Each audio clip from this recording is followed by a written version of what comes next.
Hi, my name's Sheldon Livesay. I'm the director for One Accord Ministry. We're a ministry that operates in two poverty-stricken Appalachian counties up in northeast Tennessee, Hawkins and Hancock counties. And I want to tell you today a God story. You know, God has to work big time up in Appalachia for us to complete the missions that He's given us to do. Well, in this story, we bought a building back in 2001 to be our headquarters. We were landlocked on a very small building. It didn't have any parking where we first started. And this building was the old grocery store in the downtown area. So it had 60 parking spaces, 22,000 feet. Looked like a great deal. It had been used by a furniture store that had gone bankrupt. So we bid on it and we got the building. We were ecstatic, so thankful.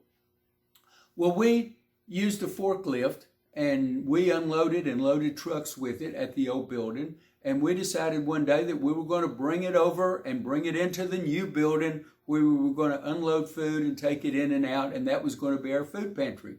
We got over to the new building and guess what? It missed going in by about an inch or an inch and a half. It wouldn't go through the doorway. It was a very low doorway. Oh man, what are we going to do? We didn't know anything to do at that point except to take it back.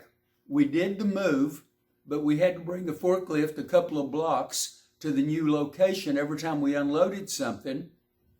And we left it over there until the rent was up and we had to move it. So now we're going to bring it over.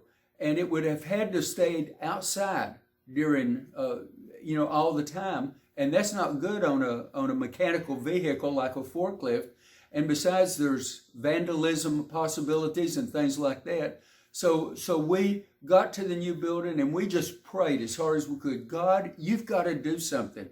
Please, Lord, let the forklift go into the building. Guess what? We tried it again and it went through and it cleared by about that much. Friends, that's a miracle. I mean, that is a real miracle. Well, that worked great for a few months. And guess what? One of our tires started flopping. You know, tires on forklifts and things run down, wear down, just like they do on a car, and you have to replace them. We didn't think anything about it. We called a forklift repair company. We explained it, and they said, well, we'll come over and we'll take your tires off.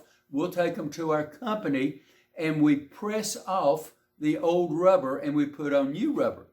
So they came one day and they jacked up the forklift down in the basement of our building where we run it in. And they took the tires off and they took it back. And you know, a couple of nights later, I woke wide awake in the middle of the night and I said, good gracious, when they get the new tires back, they're going to have more rubber on them, which they did. And that forklift isn't going to be able to get out of the building. We're in a real pickle. So anyway, we waited a couple of days and we prayed hard. And the forklift company came and they put the new tires on with the wheels. And guess what? They did. It looked like there was an inch to an inch and a half more rubber now and the forklift set up. But we had prayed, God, you've got to do a miracle. You won't believe this, friends. But that forklift, we were going to see what was going on. And it went out and there was that much clearance. Have you seen miracles like this happen? We see those occasionally in ministries like this, and we want to give God the praise and the glory for it. We want to tell God stories of how God shows up when we need Him the most in Appalachia, and He makes those connections for us in ministry. So we just are giving glory to Him and letting you know how God intervened on our behalf to encourage you, friends. So thank you for listening today. God bless you, and you have a great day.